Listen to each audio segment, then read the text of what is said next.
Okay, I see a nod.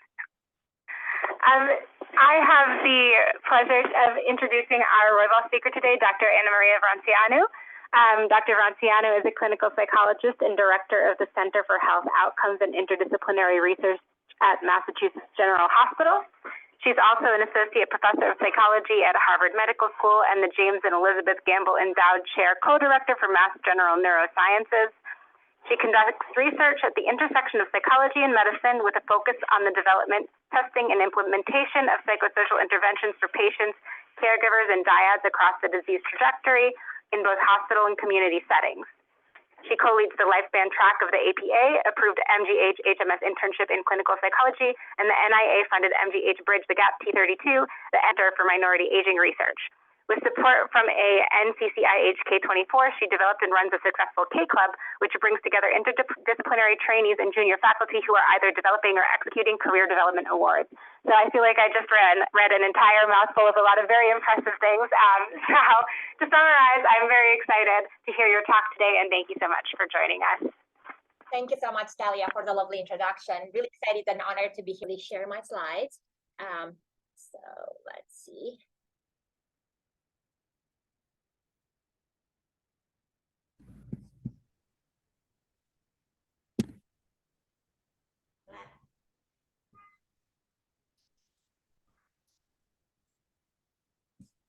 Can you all see the slides? Yes, we see them. Thank you. Awesome. Great. So as Talia mentioned, I'm a clinical psychologist. I have dedicated my career to building biopsychosocial models of care. And today I want to talk primarily about my work in the Neuro-ICU, as well as touch upon how we are extending the reach of this work to outpatient neurology specialty clinics. So I have no conflicts of interest, but I have been fortunate to be supported by many funding agencies to do this work, and some of these are listed on this slide. So our learning objectives for today, we will review the importance of a biopsychosocial approach to the care of the neurology patient, as well as patients' families. We will describe the patient with an acute neurological illness and their caregivers. We will understand the process of co-development of a biopsychosocial intervention using the NIH stage model in the Neuro-ICU, and then talk about how we might adapt interventions for outpatient neurological illnesses. And we're also going to discuss the development of a clinical research and training model for biopsychosocial care in the Neuro-ICU, and then applications to outpatient neurological specialty care clinics. So why a biopsychosocial approach? So I don't think I need to go into a lot of details to the audience, but just to make sure we are on the same page. So very briefly, the biomedical model was introduced more than a century ago. It was derived by Louis Pasteur's germ theory, which postulated that a disease is a product of a biological defect. And so consistent with this model, once a biological defect is identified and treated, the disease is supposed to be cured. And then if a biological defect is not identified, or if a treatment doesn't work, then the condition is caused or considered to be mental or psychological or psychosomatic.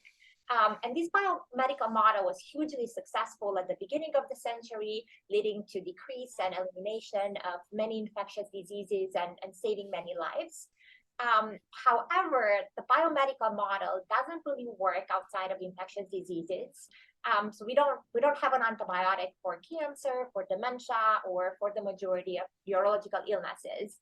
And as a result, the biopsychosocial model was introduced by Engel in 1977 to describe that the illness experience is a function of the biology or disease, but also of the psychological or behavioral factors, such as coping, illness appraisal, adherence, mental health, as well as social factors, things like social support, as well as social determinants of health. And what this model shows is that people with the same level of disease can have different trajectories based on the interrelation of biological, psychological, and social factors. And in 2007, Schroeder published an article in New England Journal of Medicine supporting this biopsychosocial model and showing that health is a function not only of genetics, but also of psychosocial factors which are modifiable. Unfortunately, the current models of care for neurological illness continue to be primarily biomedical. So the focus is on identifying the biology and treating it, and referrals for psychosocial services, if they happen at all, happen much later in the disease trajectory.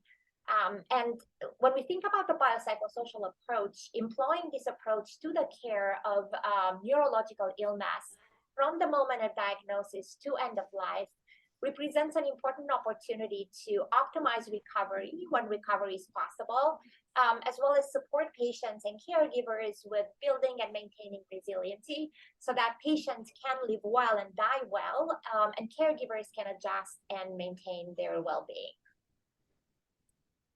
So I'm going to talk today about our process for developing a biopsychosocial model of care in the Neuro-ICU at MGH. And really the impetus for this work was a couple, Laura and William, whom I met in 2015. So earlier in 2015, I met with some of the neurocritical care doctors, as well as the chief of the Neuro-ICU at MGH. And through conversations, they shared that many patients in the Neuro-ICU made good physical recovery, but were readmitted to the Neuro-ICU, and many families experienced intense distress. And they noted that these patients and families also tended to be the most challenging for staff to treat because the staff felt really unprepared. And so a few months after having these conversations, I accepted a consult in the Neuro-ICU and met William and Laura. William was the patient. He was a 53-year-old male who had a stroke. Poor family. He had a history of untreated anxiety and never really wanted to talk about it or get treatment. In the ICU, he presented as very anxious, non-adherent, and challenging to staff. Laura was his caregiver, a spouse. They had been married for about 20 years. They had 3 grown kids. One was actually expecting their first child. And Laura was described by the nursing staff as worrying, overbearing, and unable to leave William's bedside. The 3 children that this family had were also very worried, and the staff felt overwhelmed and really unable to keep up. So as part of the assessment, I administered measures of depression, anxiety, and post-traumatic stress symptoms. William, as you can see, endorsed clinically significant symptoms of anxiety in the severe category, as well as depression in the moderate category.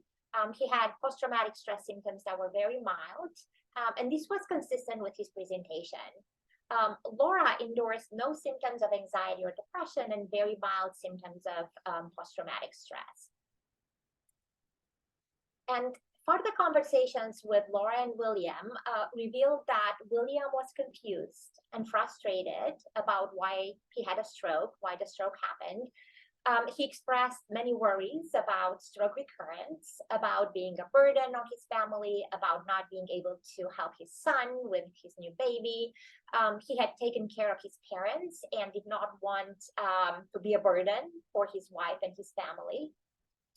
Laura, on the other hand, described herself as strong under pressure, denied distress, and had limited insight into how she was coming across with the nursing staff. She did note that she could not sleep or exercise or use social support, things that she knew were important for her mental health. And the stroke also impacted the relationship. There were disagreements in terms of how the stroke was going to be managed post-discharge. Laura wanted to be in charge of the recovery. William wasn't comfortable with that. And we also uncovered that there was pre-stroke strain in the relationship, primarily due to William's untreated anxiety. So a case like William and Laura is common in the ICU. The typical usual care in the ICU is biomedical with psychiatric or social work consults only for described as sort of difficult cases. There isn't any formal assessment of emotional distress for patients and caregivers.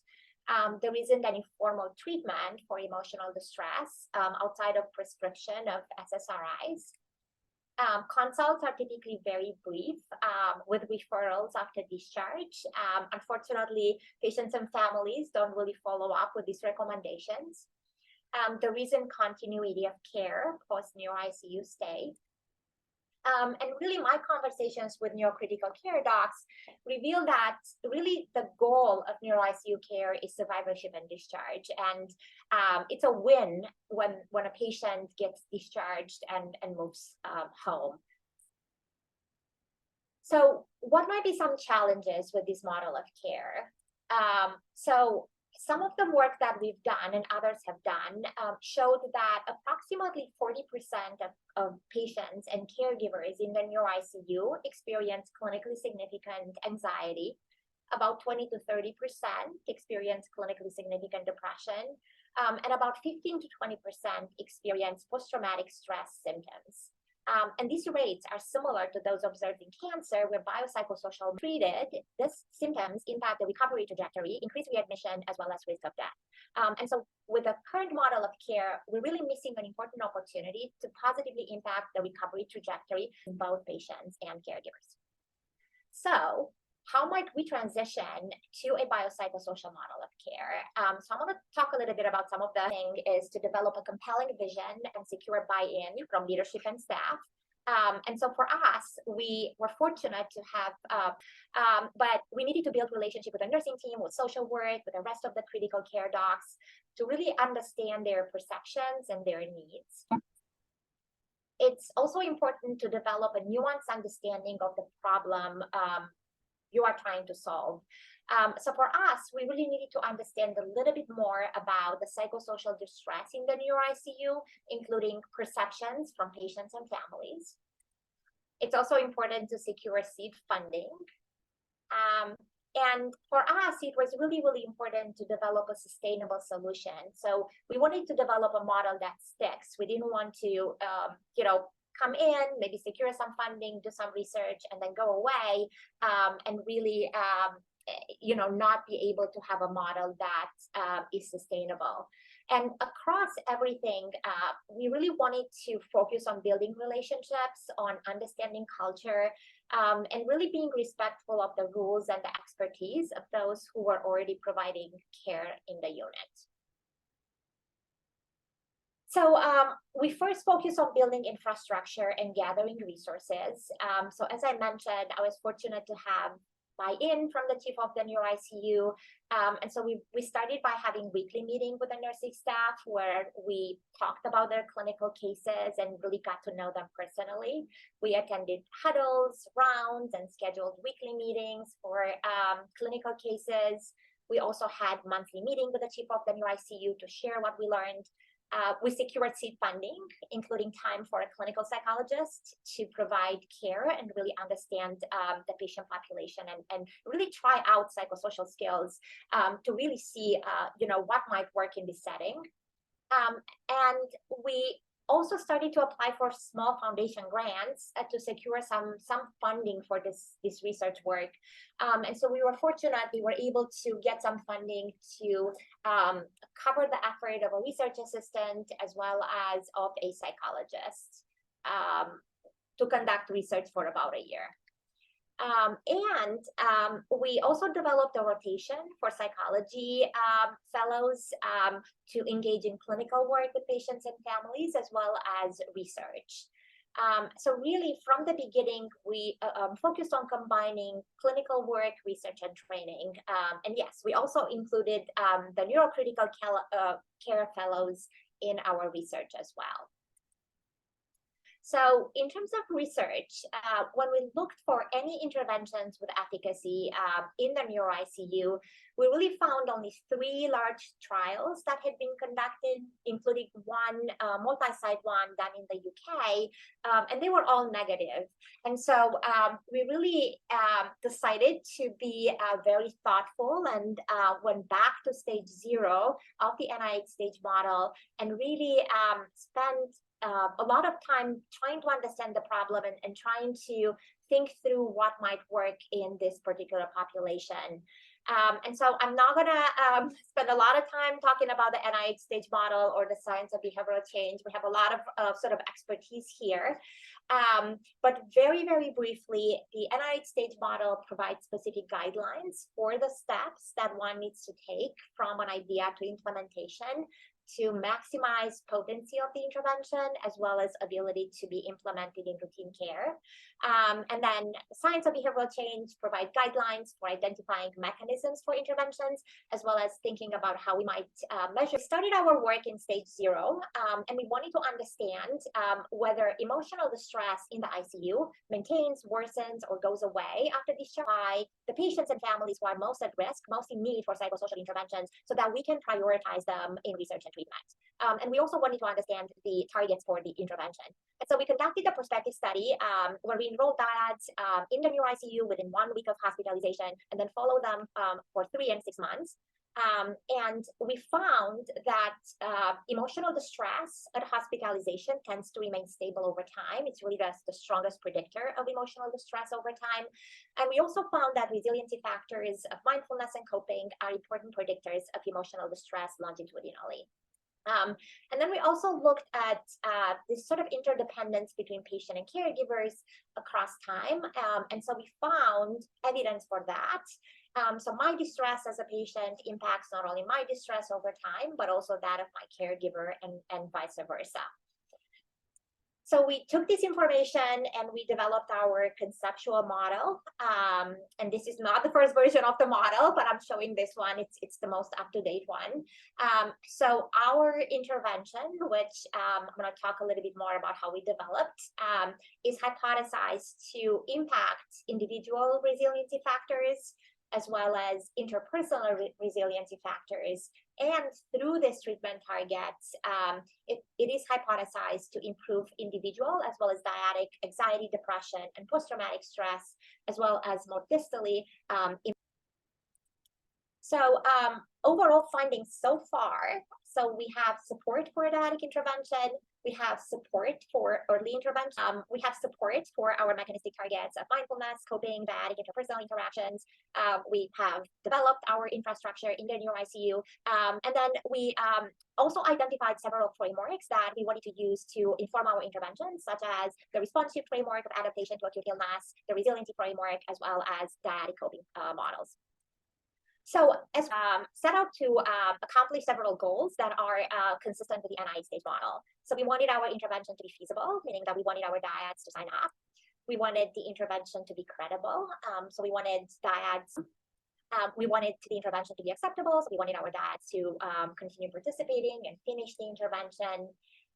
We wanted the intervention to be tailored. So rather than uniformly administered to all patients in the ICU, we wanted to be mindful that patients in the ICU have different diagnoses, as well as each dyad has different interpersonal styles, as well as different background. We needed to address anxiety, depression, and post-traumatic stress symptoms. And so it was really important to have a way to tailor skills to the main symptoms that the dyad was facing.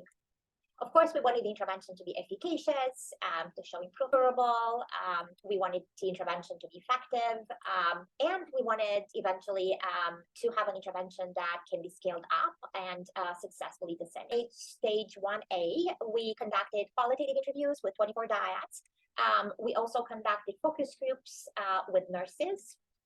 We presented our results to the leader. That came from this qualitative data was a lot of anxiety about uncertainty of prognosis, a lot of fear of future medical events, a lot of negative emotions, in particular worry and guilt, as well as role changes. A lot of the times, patients talked about being uncomfortable, being dependent on their caregivers. And in terms of intervention format, we got support for a hybrid design, and then it would continue through live video after patients are discharged, either at home or to rehab. And so it was really, really important across the feedback that we received, particularly from the nurses. Nurses felt really strongly about this, that it would be really important to have an intervention that would start in the hospital and then it would continue through discharge. And I thought I'd share some of the I worry so much, will I have another stroke? Why did I have the stroke? Am I going to get back to work? What will happen to our family? I can't stop thinking about finding her on the floor that day. I should have been there with her. I feel circles. I feel useless. How am I going to help him? I am the one who takes care of everyone. You know, how is he going to be able to take care of me? What if he can't? I look at him hooked up to all those tubes, but only if she wants to. She needs to rest. And this last quote gets a little bit to the dynamics that we had to navigate at enrollment, where the caregivers were very, very protective of the patient, understandably. So our Recovering Together intervention is a tailored intervention. It has general modules, so 2 that are delivered to all dyads, 4 additional sessions that are selected in collaboration between dyads and clinicians out of 5 possible. We didn't invent or cover dialectical behavioral and mindfulness-based skills in the hospital. And only after discharge, when patients recovered more cognitively, we introduced some cognitive skills. And we also developed a web platform that we downloaded as an app on patients and caregivers' phones to facilitate skill practice. And this is a table of content in the manual. I would say that most dyads select sessions 1 through 4 and then 6 and 7. Session 5 is used primarily for dyads where there are a lot of depressive symptoms. I would say the majority of dyads have anxiety as the primary symptoms. And we're really, really excited that this intervention is going to be published. The treatment manual, as well as the patient and the clinician manual, are going to be published in January or February 2024. Once we developed the intervention, we first conducted an unfunded, very small open pilot, which I'm not going to present today. And after that, we secured some funding from the American Heart Association and conducted a small pilot trial, just 20 dyads, randomized. Half of the dyads received the intervention and half received the minimally enhanced usual care. Which was just a pamphlet that provided some information on the stress associated with a Neuro-ICU admission. And this study was done only in stroke dyads because it was funded by the American Heart Association, and they were interested only in stroke. And so we had great acceptability of study procedures. We were able to retain people over time in the study. We had high credibility and satisfaction. The feasibility of recruitment was pretty low. I mean, I know 65% is not necessarily low, but we really wanted to bring this up. And also, it was really, really hard to enroll. So our research coordinators, we actually had psychology interns also help with recruitment. And so this was really, really challenging. And so we knew that we needed to spend some time working a little bit more on recruitment. On the positive side, when we looked at the quantitative analysis, even with a small sample size, these were very promising. So within group improvement was observed in the intervention, but not in control. What you see here are the percent of improvement for patients in the RT Recovering Together versus the MIUC control. So for patients on top and for caregiver on the bottom. And when you look at the rates of depression, anxiety, and post-traumatic stress, we can see that there was dramatic improvement for patients in anxiety and post-traumatic stress, in caregivers, in depression, anxiety, and post-traumatic stress. And quite the opposite happened in the control. Rates remained stable, or actually people got worse over time. Only depression for patient remained stable, but generally very, very promising results. And so, as I mentioned, we spent a lot of time trying to figure out ways to simplify recruitment.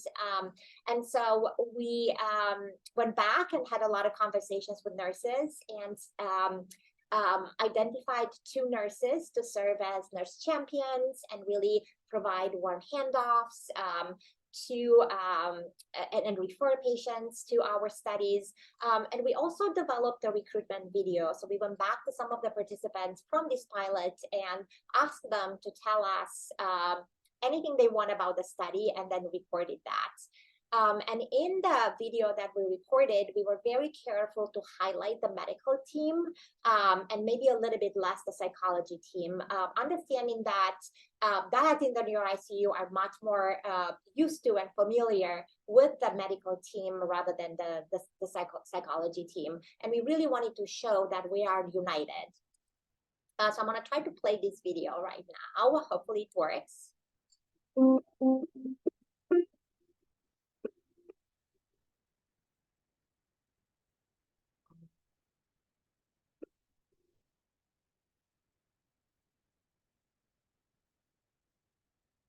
We were given an opportunity to be part of the patient recovery program while I was recovering at the MassGeneral ICU, and we are glad that we decided to take advantage of the opportunity. There were 2 sessions at the hospital, then additional 4 sessions after we got home. We like having the 2 sessions at the hospital because they help explain what we can expect from this recovery program and allowed us to meet a therapist face to face.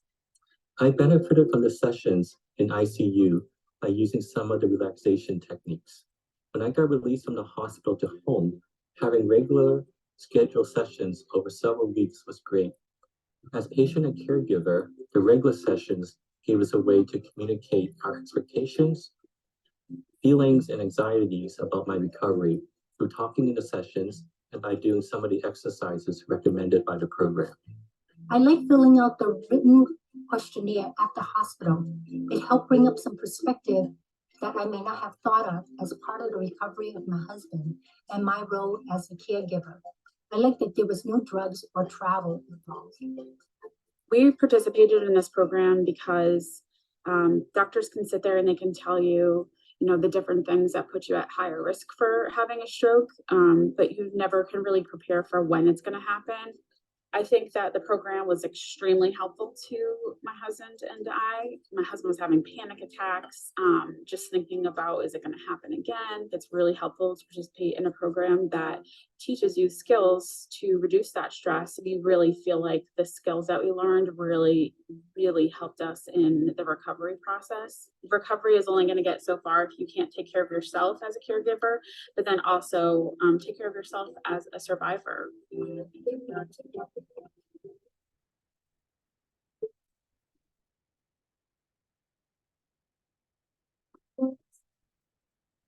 Okay, yeah, so the video was actually really helpful. Our coordinators, have it on an iPad and show it to caregivers or patients, and has been really helpful in addition to the warm handoff from nurses to improve our feasibility benchmarks. Once we worked on our feasibility, we were lucky, and on our 5th try, NINR gave us an R21 to conduct another stage 1B pilot RCT, where this time we compared our intervention recovery together with time and dose matched control. Which provided just simply educational information about recovery, and about potential lifestyle factors. So in this pilot trial, we brought our feasibility up. We had excellent feasibility of randomization, feasibility of data collection, adherence.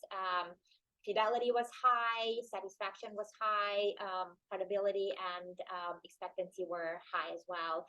So really encouraging results. Even though, our sample, we weren't really fully powered, we did run between group tests, between group analysis. So as you see on these graphs, participation in the intervention was associated with substantial improvement in anxiety, depression, and post-traumatic stress as compared to control. And this improvements were statistically and clinically meaningful and maintained over our 12-week follow-up. So really, we were very excited about these results. This figure shows all the work that we have done, which started with, identifying theory, doing some quantitative work, doing some qualitative work, developing the first version of the intervention, doing a small open pilot with exit interviews, refining the intervention, doing a small pilot RCT, refining the intervention, doing a larger pilot RCT, further refining the intervention. And we were fortunate to receive an R01 from the National Institute of Nursing Research for an efficacy effectiveness trial, where we are comparing Recovering Together with the same health education control. And really the goals here are to see if we can replicate the results of our last pilot within a fully powered RCT. We also wanted to make sure that we enroll a more diverse sample. The sample in the pilot trial was primarily white. We wanted to also see if there are differences in improvement by clinical and demographic variables. We wanted to look at, the severity of the diagnosis as well as actual diagnosis and whether that made a difference. We wanted to see if improvements are explained by improvements in treatment targets. We wanted to see if improvements are individual or dyadic. We also wanted to understand whether the home practice that patients and caregivers were assigned, which is actually not a lot, particularly the beginning sessions, but we wanted to see if that made a difference. And we wanted to see if improvements are sustained over time. And on the bottom, you see the reference for our protocol, which we recently published. So this work is really possible because of our incredible team. We receive referrals from nursing team, from social work, from PT, from OT, from speech. We participate in daily rounds and huddles. Really, everyone on the floor is very, very excited about this research studies. I think the more biomedical studies are a little jealous because we really tend to get a lot of referrals. We are halfway through year 3 right now, and we have enrolled 110 dyads. Our proposed N is 190. So we have also bedside consults that are triggered by the nursing team. So we are, again, trying to support the floor as much as we can, particularly through our clinical psychology interns. If dyads are ineligible, they also participate or receive consults from our team, and we really try to support and work closely with the nursing team as well as social works. And we have our fellows, both psychology and neurocritical, engaged in clinical care as well as research. So I want to talk a little bit about some special considerations for Neuro-ICU. When I was a graduate student or a clinical psychology interns, and I was an interventionist on studies, we were trained to almost read the manuals and really stick very, very strictly to the actual manual, including the order of skills and verbatim explaining the skills as they are in the manual. With this population in the Neuro-ICU, we had to use something that we call flexibility within fidelity. So, a lot of the times, patients were in pain or asleep or confused, and we had to go back and do sessions at different times. A lot of the times the sessions were interrupted because there are medical emergencies. We had to think about briefer sessions. We had to think about ways to simplify the skills, use symbols to represent skills, focus on the main skill or the main point, teach and reteach skills. A lot of the times clinicians can cover skills in a certain session. As long as they cover them in future sessions, that's still okay.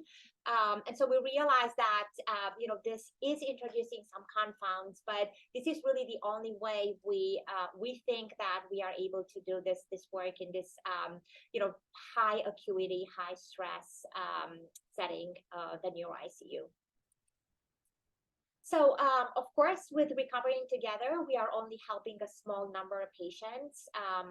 So we're helping patients and caregivers who screening for emotional distress, patients who have a caregiver, patients who are cognitively able to participate. But there's much more that needs to be done in the Neuro-ICU. So our vision is for all patients to get nurse-delivered mindfulness skills at bedsides. We would love to develop videos or apps for caregivers with modules on self-care and mindfulness. For dyads at risk for chronic emotional distress, we're hoping to be able to implement Recovering Together if indeed we will be able to show efficacy. For dyads at risk where the patient has permanent cognitive impairment and can participate, we actually just started to develop a caregiver-only intervention, and I'm going to talk about that in a minute. There are also caregivers who lose the patient, and here we will develop a grieving intervention. We would love to do something for nurses. We haven't been very successful given how busy they are to develop something that is really sticking and is feasible in this setting. We want to continue with our training program for psychology residents, medical residents, social work, and nursing students. We really want everyone to be engaged in clinical care research as well as training. So moving away from Recovering Together, I'll briefly touch upon some of the work that other folks are doing. So David Huang, who moved from Yale to UNC, some of you might know him, as well as Alex Prisciuti, who trained with all of you. He was a research assistant many years ago at Columbia. So they've conducted a 15-site caregiver qualitative work and have secured a Neurocritical Society grant to adapt Recovering Together and develop COMA-F. They're currently conducting an open pilot. Mira Reichman, who was a research coordinator at MGH, is now at University of Washington and is in her second year of her PhD in clinical psychology, and she has an F31. She helped analyze some of the qualitative data from Dave's and Alex's study, and she is adapting Recovering Together to be a caregiver support intervention that is delivered by peer caregivers. And then finally, we're very proud of Alex, who is in his first year of his NCCH K23. He is adapting Recovering Together for patients with cardiac arrest as well as their family caregivers. So as I mentioned earlier, one of the things that we're very passionate about from the beginning was this idea of integration of clinical research and training in our work. And so we published, and looking at the time, I won't have a lot of time to go into detail on this, but we published in the New England Journal of Medicine Catalyst some of the work that we've been doing, integrating the clinical work, the research, as well as training with, some of the goals that we have to move this work forward. And really one of the most important things that we would love to do, and I'd be curious if anyone on this call has run into this, is really figuring out how to bill for behavioral health services in the inpatient. This is a really huge limitation for the work that we're doing. But anyway, I'll be more than happy to talk about this, but I'll looking at the time, I'm gonna skip for now. So I want to go back to Laura and William to tell you a little bit about what happened to them. So in my work with them, we focused on normalizing distress. We taught emotional regulation skills with dialectics, where patients and caregivers, where Laura and William learned that two different emotions or two different thoughts that look like being opposite can actually be true at the same time. We taught mindfulness skills, and we actually have this stoplight as a way to teach participants how to observe, describe, and act with awareness. We talked about effective communication skills, focus on the partnership and the we communication, and spend some time challenging some of the core beliefs of William as not wanting to become a burden, as well as Laura's stoic presentation. Then we talked about adherence to care and self-care. So unfortunately, William had another stroke and died at the end of the program before post-test. Laura completed post-test as well as 3 months follow-up. Understandably, there was heightened depression and anxiety at post-test, which decreased at 3 months. But just in talking to Laura, it was really, really helpful to hear that even though William died, that she really valued the program and really felt that having this time to talk to William and for him to really share his anxiety has been extremely helpful to her and the family to be able to move on. So I'm going to switch gears and talk a little bit about some of the work that my mentees are doing, taking some of the lessons from Neuro-ICU and bringing them to outpatient neurological settings. And so some of the folks who worked on recovering together had interest in other neurological populations. And so we put our heads together and developed a transdiagnostic framework for early diagnostic interventions for neurodegenerative diseases. So we really wanted to think through ways we might be able to develop a framework that can support engagement in interventions early after diagnosis.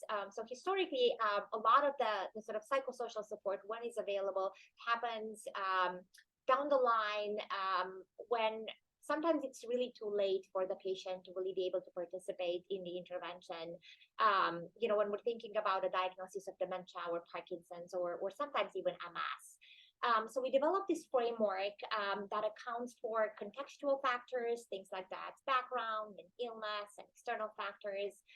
It accounts for individual and dyadic factors.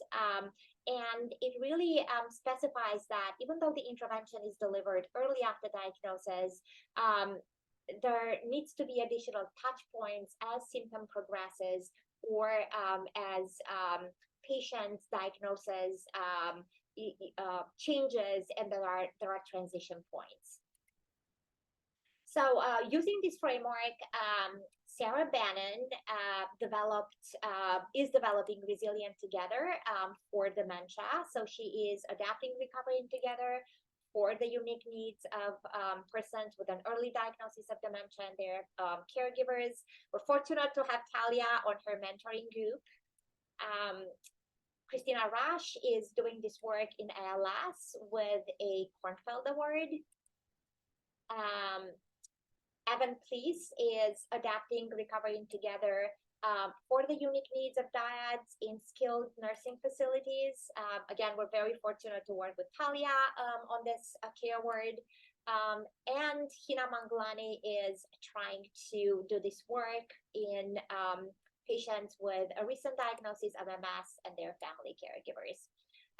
So running out of time, so moving quickly to the summary. Biopsychosocial models of care can be implemented within the Neuro-ICU. It's really, really important to combine the clinical care with research and training. Psychosocial interventions are important to be individualized to dyads, to patients, caregivers, and nurses.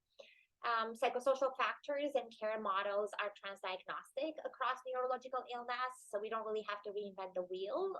We could use lessons learned and adapt programs that already exist because this is more efficient for implementation.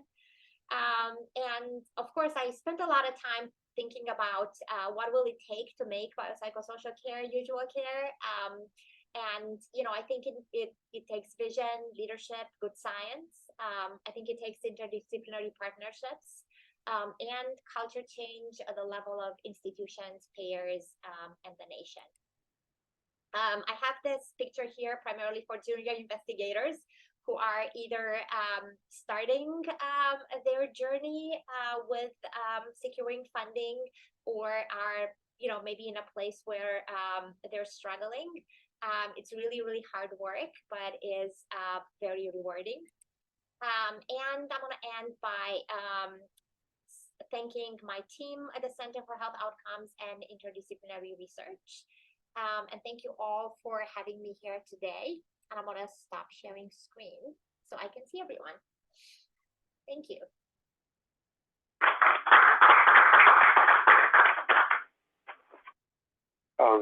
Thank you, Anna Maria. Can you hear us over here?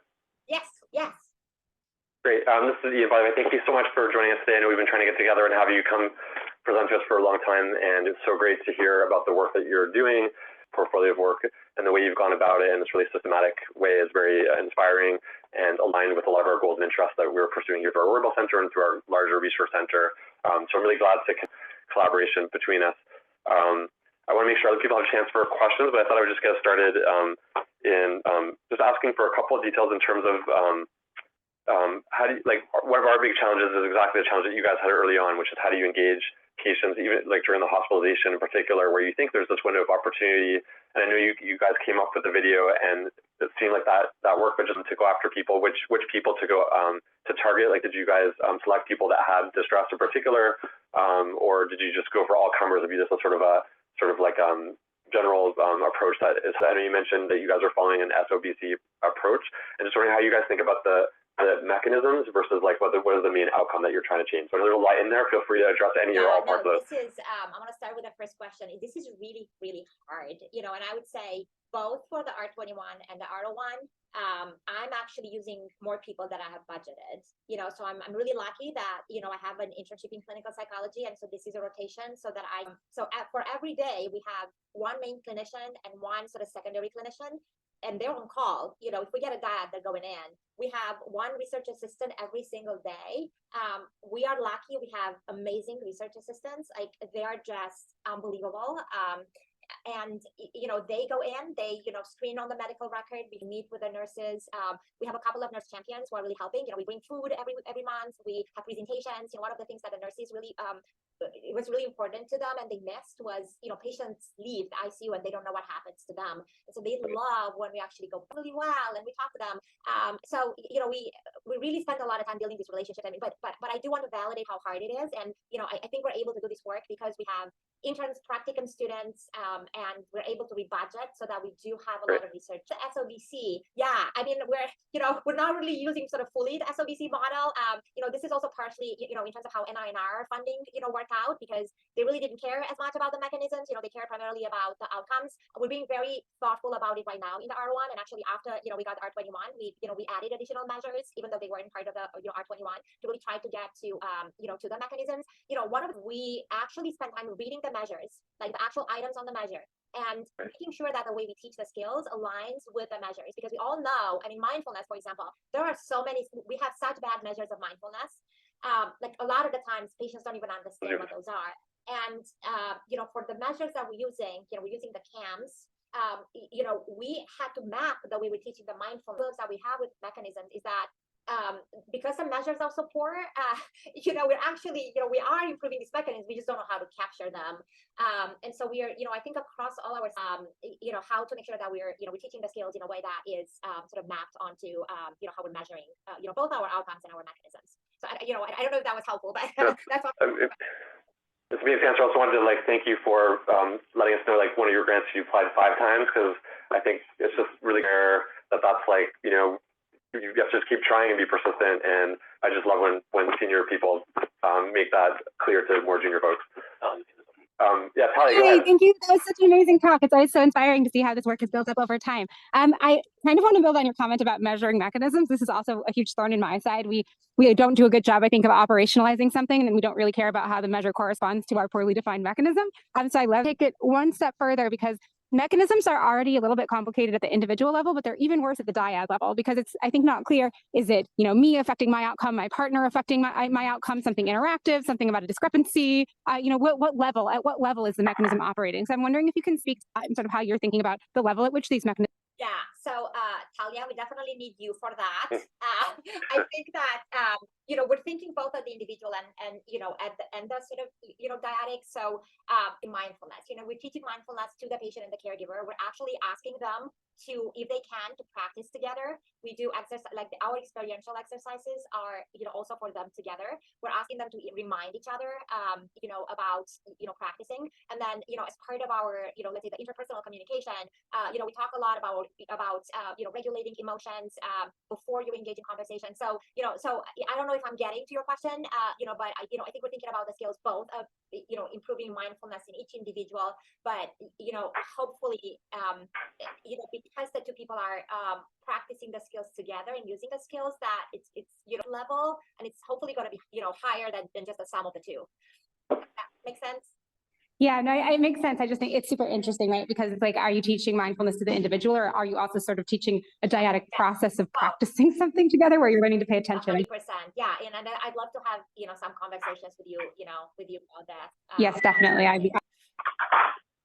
Yeah, and I also want to say, since we're almost ending, Talia and I also have one that hopefully was discussed, and I think it would be really awesome if both got funded to think about ways to bring training and collaboration among investigators together. Great. So yeah, we're at the hour, and Maria, again, I hope this is a continuation of a conversation, and so I'm so glad that you and Talia created that connection, and yeah, I hope we can kind of build on, because there's a lot of people within our group that are working with similar patient populations, have a lot of shared interests, and it's still a relatively small community that's working on it, and I just think learning together will just get farther faster, and also, one of our long-term goals is also thinking about that sustainability and true, incorporating this into care, not just having this being research studies. And so we'd love to continue to have those discussions with you as well. That sounds amazing. Absolutely. Very excited about that. Keeping fingers crossed for the roibles, and regardless, even if yours is going to come through because you're renewal and you're doing amazing work, but we'll see. find a way to work together. Great. Well, thank you again. Thank you everyone for joining, and we'll hopefully be able to make this available online for those who missed, and wish everybody a good rest of the day. Bye everyone.